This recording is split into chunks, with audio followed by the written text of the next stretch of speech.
오늘부터 에스겔을 보게 됩니다. 에스겔은 선지자의 이름이기도 하고 책의 이름이기도 합니다. 그래서 3절에는 에스겔을 이렇게 소개하고 있는데요. 갈대아 땅 그발 강가에서 여호와의 말씀이 제사장의 부시의 아들 제사장 나 에스겔에게 특별히 임하고 라고 되어 있습니다. 아버지도 그렇고 에스겔도 그렇고 제사장 가문의 사람이었습니다. 그런데 이제 우리가 사람도 에스겔, 책도 에스겔이기 때문에 우리가 이제 쉽게 구분을 하기 위해서 이렇게 편의상 이렇게 에스겔 책을 지칭할 때는 이제 이름 뒤에다가 이렇게 글서자를 붙이는 경우가 있습니다. 그래서 보통은 이렇게 에스겔서라고 불러서 이제 책을 지칭을 하고요. 또 이제 어떤 목사님들은 이제 본문 오늘 이제 에스겔 1장 1절부터 14절인데 헷갈리지 않기 위해서 에스겔서 1장 1절부터 14절이다라고 이렇게 서자를 붙여서 말씀하시는 경우가 있습니다.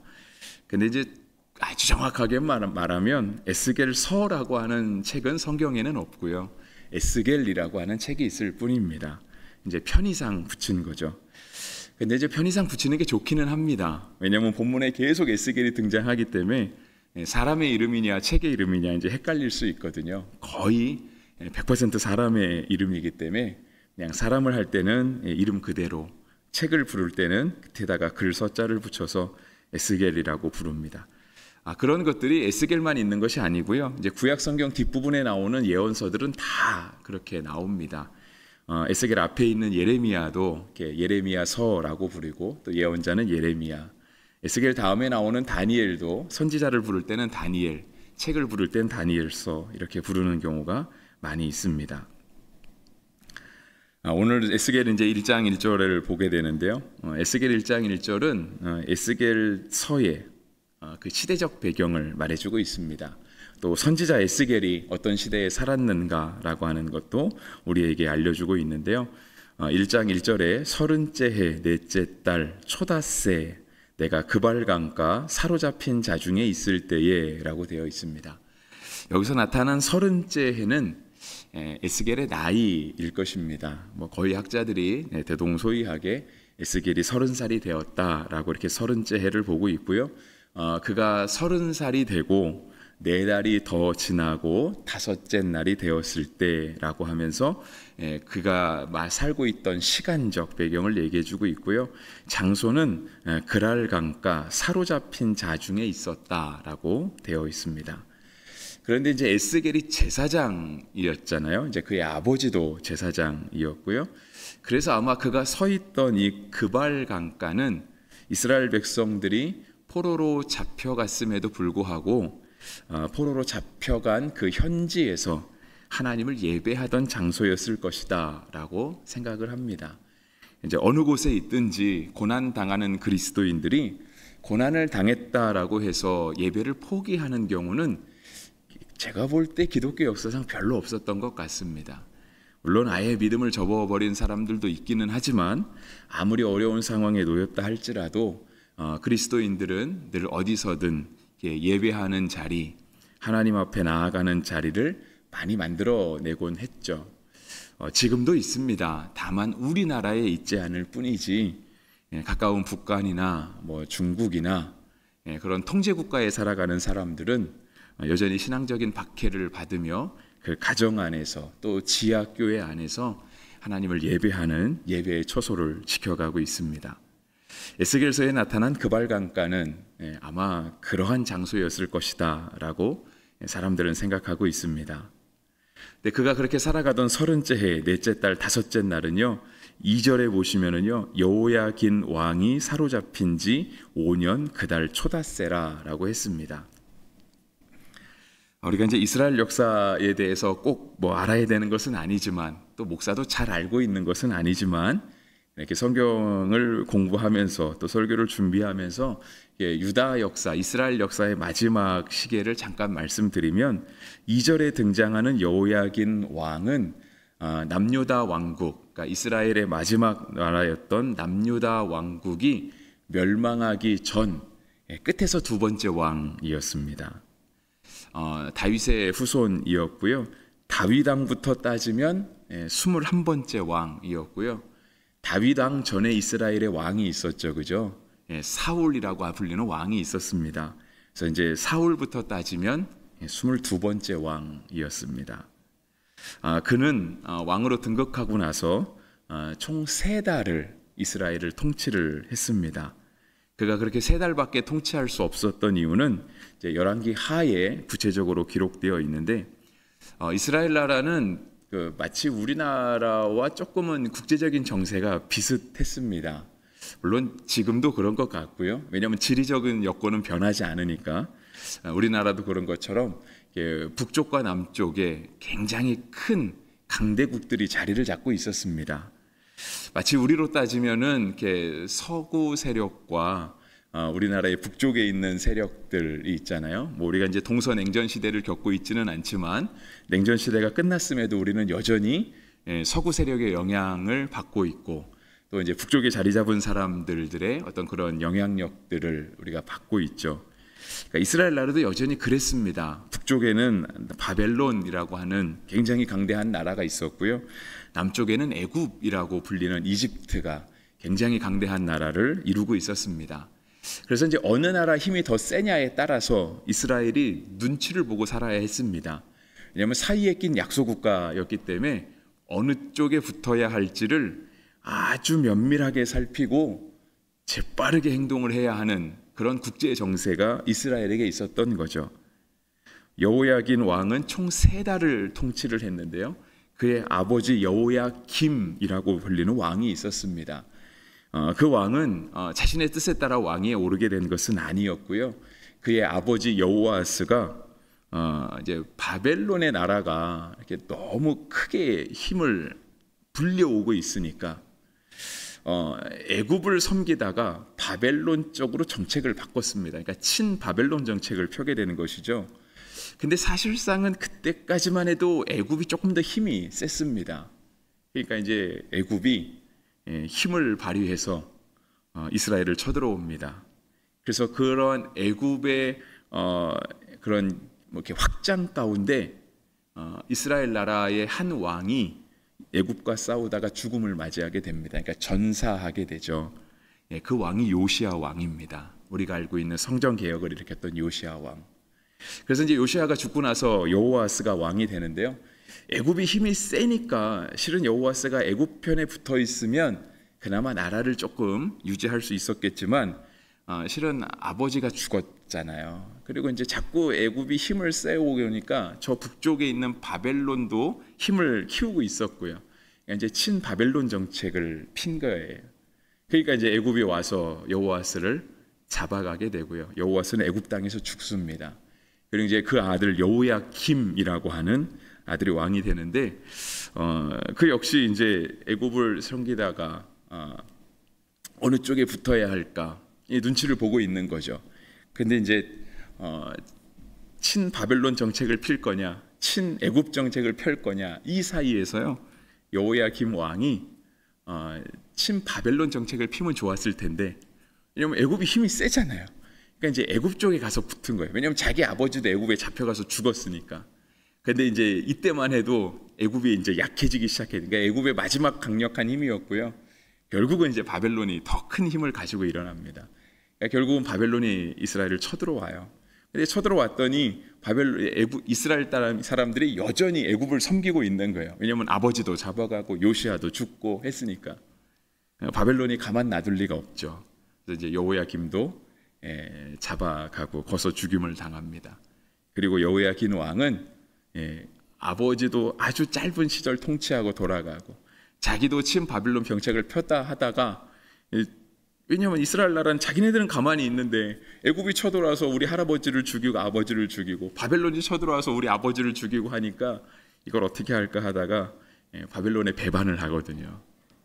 그러니까 이제 기분 나쁘다 이거죠.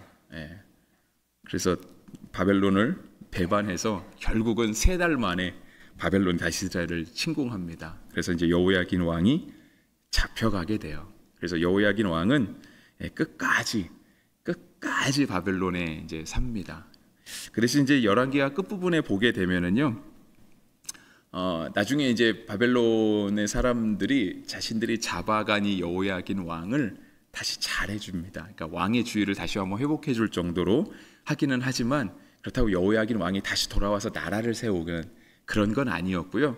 그러니까 포로로 잡혀갔던 왕이었지만 그냥 왕의 대우를 해주는, 아마 이렇게 포로로 잡아간 이스라엘 사람들을 회유하기 위한 정책이 아니었을까라고 하는 생각이 드는데요.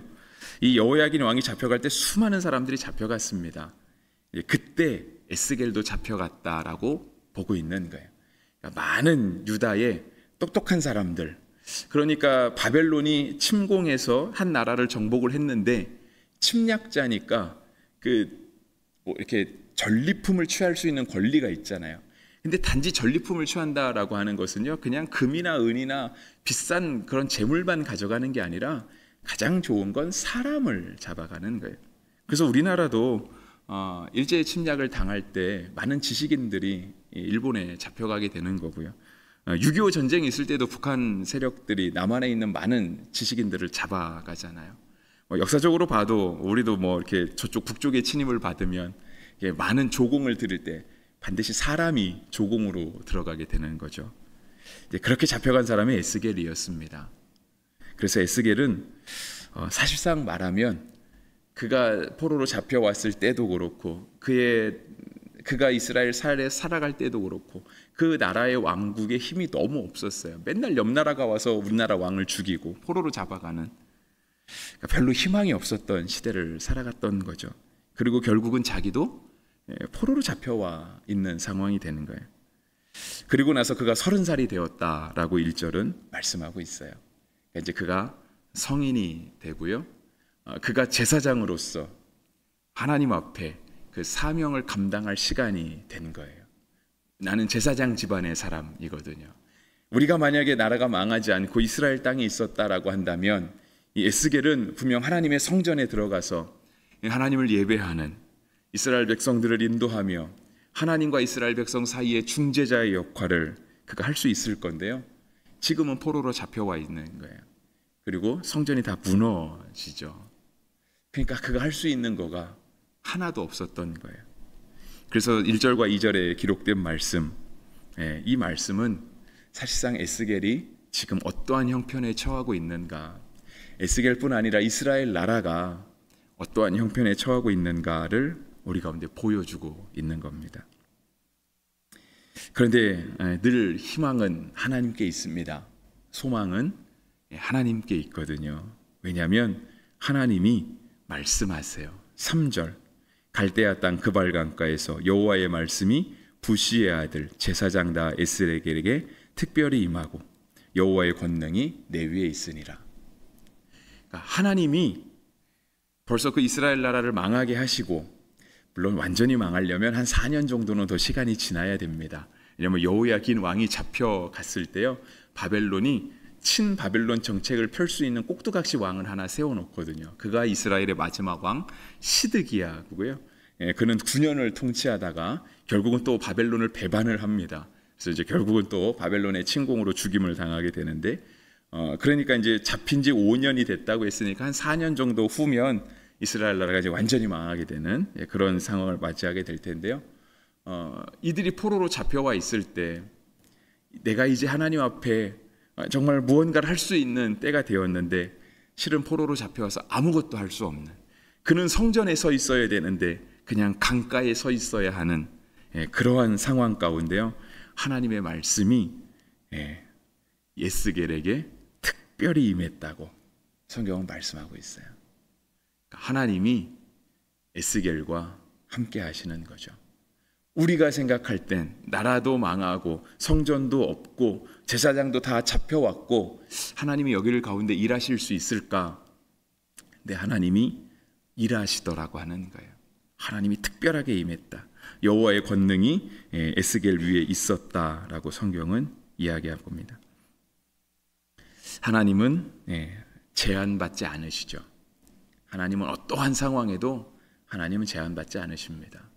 우리가 바다 끝에 가서 서 있다 할지라도, 우리가 모든 걸 잃어버리고 포로로 잡혀와서 그냥 강가에 넋놓고 앉아 강물을 바라보고 있다 할지라도 하나님은 그 자리에 찾아오시는 주님이십니다. 하나님이 어디든 임할 수 있다라고 하는 것을 우리가 생각할 때 하나님 오늘 여러분의 삶 가운데 임하실 수 있습니다.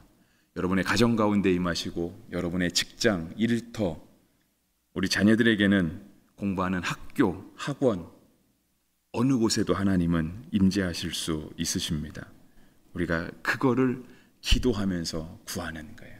하나님 저희 삶에 임하여 주십시오.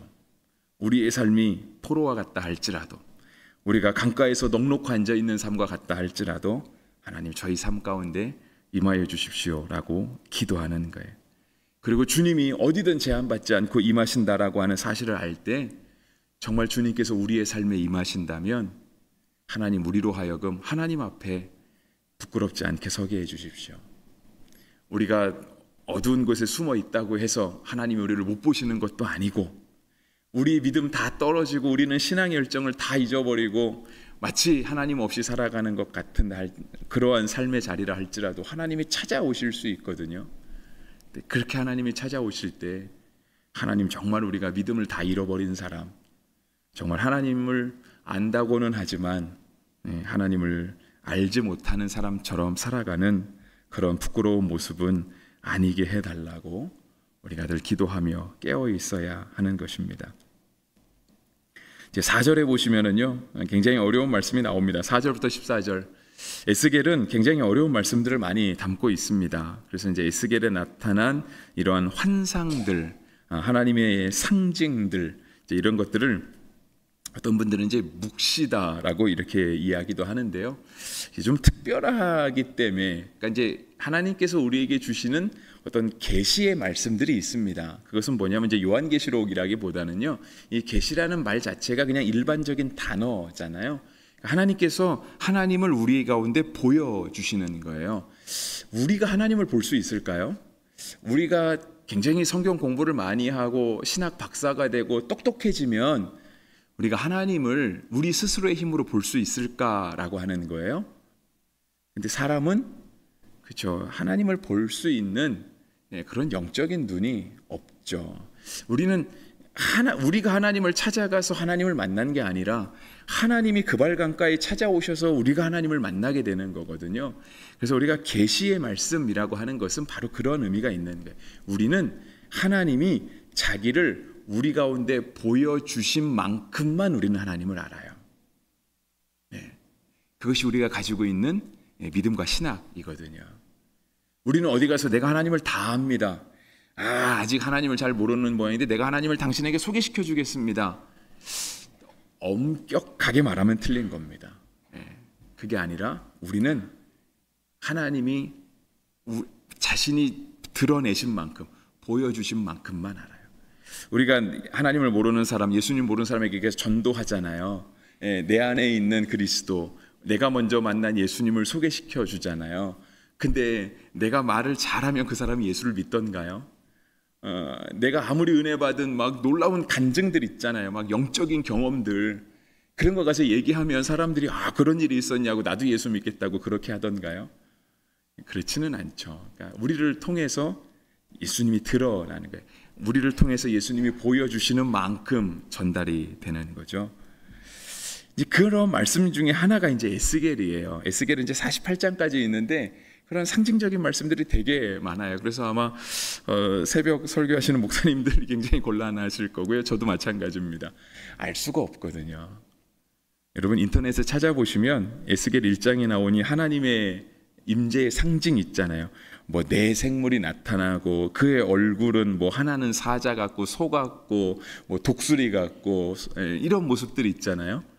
이런 모습들을 이렇게 인터넷에 찾아보면 누가 그림으로 잘 그려놨어요. 그리고 이제 끝에 보면 뭐 불타는 횃불 모양이 있고 뭐 가운데 번개가 치고, 여러분 그거 인터넷에서 찾아봐도 그 속에 하나님 보이지 않습니다.